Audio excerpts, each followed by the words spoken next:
It's now been a number of weeks since we put the garden eels into the tank. The tank needs to be serviced, so I decided I was going to add some additional seahorses to the eel tank today. These are Hippocampus erectus. They are tank raised. These have the unique feature of appendages up on their heads. Not all species of seahorses have this, and I found this appealing because another service customer of mine ordered some of these tank raised seahorses, and they arrived with those appendages up on top. So let's go ahead and get to work. So while I'm getting ready to acclimate the new seahorses, let me bring you up to speed on the garden eels.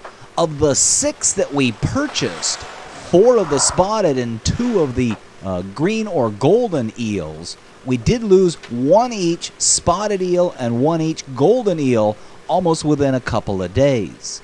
The remaining 4 have on a regular basis come out and feed, all at different times, but as of this point in time, all 4 are still in there and actively feeding.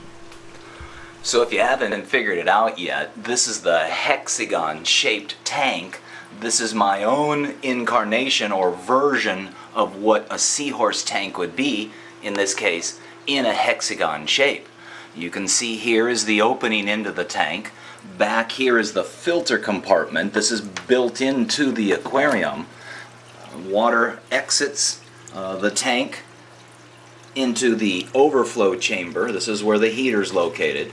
Moves over across the drip plate, and in turn goes down through the bioballs, is picked up by the water pump, which has the ball valve in there that in turn allows you to adjust that flow inside the tank. What we need to do today is clean the inside of the tank. We want to bleach those plant decorations, and we also need to vacuum the gravel slightly, obviously making sure not to suck up those garden eels. At the same time, in the process of doing the water change, we're going to add that discarded water to a bucket that we're going to float or acclimate the new seahorses in. So as in part 1, we have to remove all the plastic plants once again, as well as the decorations, so that we can bleach them and clean them. To clean the plastic plants and decorations, we can soak them in a bleach water solution. We have to pay attention here because the bleach could very quickly ruin or fade the plants. We'll let that sit for just a little bit. We don't want to let it sit too long. We want to monitor it because we don't want the plastic to soak up the bleach, which takes longer to rinse it. So we're going to monitor this, and as soon as we see that the algae is gone and the decorations are clean, then we'll go ahead and pour the bleach water out of the bucket and begin to rinse them. Once the plants are clean, we want to allow adequate time to soak or rinse them free of the bleach. Now, regardless of whether it's fresh water or salt water, you should still always acclimate your new livestock to the environment that they're going into. That way they can become adjusted to or familiar with the change, and if there's a radical change, they can begin to actually adjust to that. This would apply more so to salt water, but it also applies to freshwater systems as well. So we're going to go ahead and open up the box, the shipment of seahorses.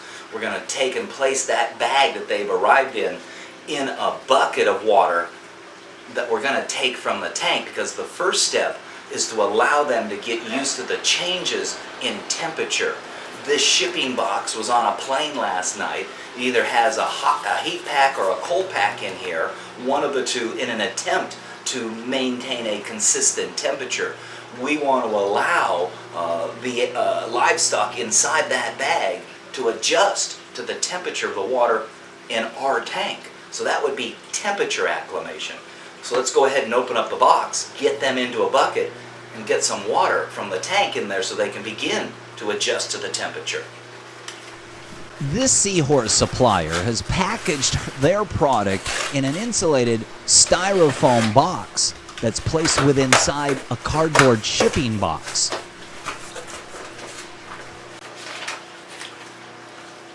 acclimation procedures.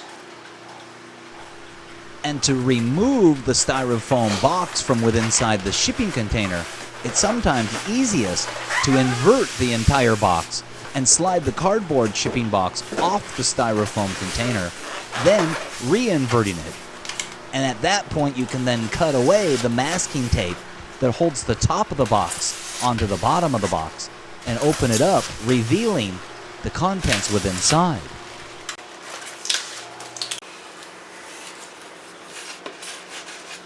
You can see here the little cold packs.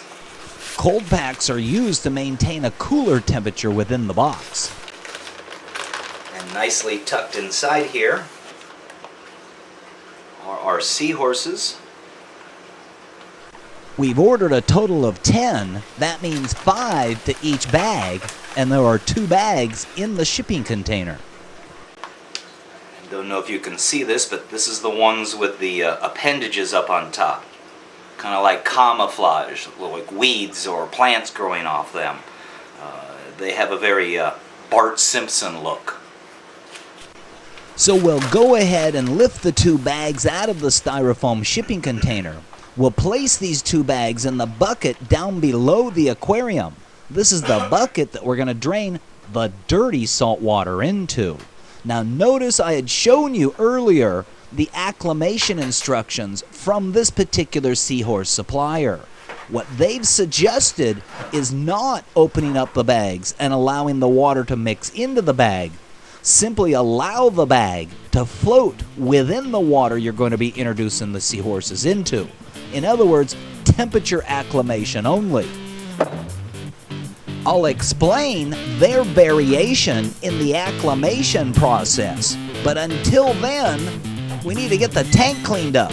So look forward to seeing you in part 4.